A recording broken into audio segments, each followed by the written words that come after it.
recent ICE raid is sending shockwaves through the horse racing community. Immigration officials arrested more than 80 people this week during a raid at a Louisiana track, targeting those allegedly working in a country illegally.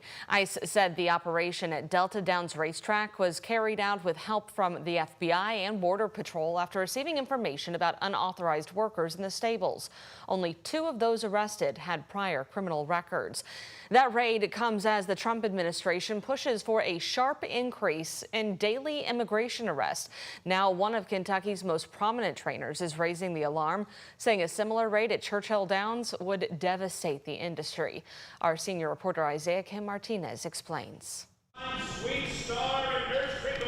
While horse racing fans are used to seeing the magic on the track, what many people don't see is the hard work being done at these barns, largely by a migrant workforce. I've never felt the tension on the backside that we've today. Longtime Louisville thoroughbred trainer Dale Romans and his team of 40 are on edge. I worry about all these people back here who are my friends, yes. He calls these scary times. If you just swept them away, we'd be in serious trouble. A day after immigration authorities raided Delta Downs, a racetrack in Louisiana, reportedly detaining dozens of migrant workers. Who knows where it's going to hit? I mean, it hit Speaker Johnson's district yesterday at Delta Downs.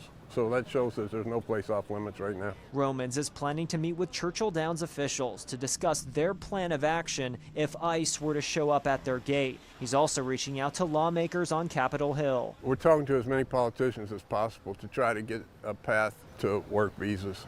That's it. That's the only thing I know to do. Peter Eckebert, attorney with the National Horsemen's Benevolent and Protective Association, says they're urging every track nationwide to ensure ICE officers have an approved, valid warrant if they show up on property. We believe many of our workers are documented. There may be some that are not. The fears also come days after massive nationwide demonstrations protesting against increased raids by the Trump administration. Kentucky Congressman Morgan McGarvey showing up to Louisville's march. 4,000 people flooded downtown. And I'm glad that people are exercising their First Amendment rights and coming out here and speaking up against it. Romans with this bottom line. Everybody agrees that drug dealers and murderers should be taken and put in jail and out of here, but we're talking about a lot of good people that do a lot of work that nobody else wants to do. Duel on top intensifies. It would devastate the workforce in this industry if they started raiding all the racetracks around the country. Isaiah Kim Martinez, WHAS11 on your side. We reached out to both Churchill Downs and Keeneland for comment about these concerns, but so far we haven't had any response. All right, taking a look today outside, beautiful blue skies, a little bit more cloud cover, but you said, Matt Breland, that we are done with any type of severe weather. It's out of here, Brooke. Okay. Yeah, we are welcoming the summertime trend now. It's our final day of spring, and we're seeing those clouds beginning to break apart across downtown Louisville. Temperatures in the upper 70s, feeling much more comfortable now that that front is making its way through our area. The winds are changing direction. A few moments ago, they were out of the south, and now they're out of the northwest. 13 miles per hour, gusting up to 25 miles per hour, so a bit breezy as we head into the later parts of our afternoon time. But temperatures staying in nice ranges. We're in the mid-70s across in southern Indiana. The upper 70s here near Shepherdsville and near Shelbyville. 75 for you folks there. And you'll notice on satellite and radar, we're continuing to see those clouds break apart. The front continuing to make its way far towards the south. A few isolated showers started to make their way just towards the south of Louisville. You folks closer towards Elizabethtown, likely seeing just a few of those passing showers as we head into the later parts of the afternoon time. But a majority of the activity is now making its way farther off towards the east, and we're seeing those clear blue skies starting to make their way towards us. So you can expect a lot of sunshine for the remainder of our day. Later into the afternoon hours, temperatures make their way into the lower to mid 80s. As we head into the later parts of the evening, we'll continue to stay quiet and dry. Entering our Friday morning with temperatures in the upper 60s. As we head into Friday afternoon, we'll see those temperatures go closer into the upper 80s. So a few of those noon storms for you folks farther off towards our south, but as we head later into the day, you can expect more sunshine and temperatures to reach those mid 80s. We're going to talk all about the warm up we have in store for our weekend here in just a few short minutes. Brooke? Matt, thank you. The U.S. Department of Justice is suing the Kentucky Department of Education and Governor Andy Beshear. The DOJ claims Beshear is allowing illegal aliens to receive in-state tuition, which is against federal law.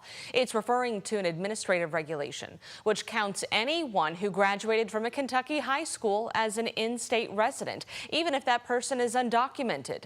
Now, in this suit, the DOJ said that qualifies as unequal treatment of applicants because students who live out of state do not get the same tuition relief. In a statement, Beshear's office said they should not be a part of this lawsuit, writing in part, under Kentucky law, the Council on Post-Secondary Education is independent, has sole authority to determine student residency requirements for the purposes of in-state tuition and controls its own regulations. The governor has no authority to alter CPE's regulations. An ethics complaint against former Metro Council member Philip Baker and current Deputy Mayor David James has just been dismissed. The complaint filed last year by Shalana Taylor alleged retaliation after she said Baker sexually harassed and then fired her to prevent legal action. Taylor also accused both men of interfering with her job prospects after she left city government.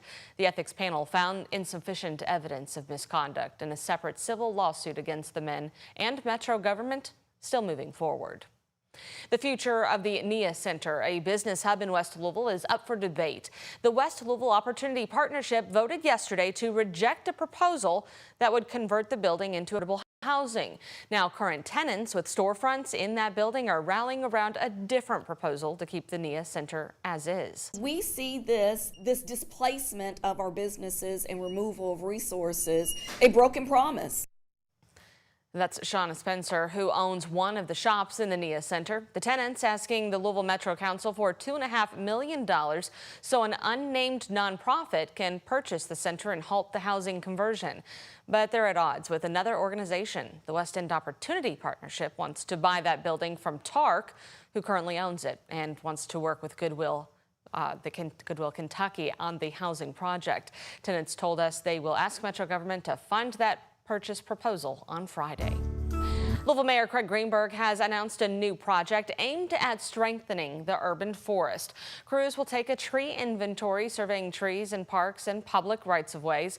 The data collected will help the city monitor tree health, identify potential hazards, and guide future planting efforts. Greenberg said the project is a critical step toward building a greener, healthier Louisville.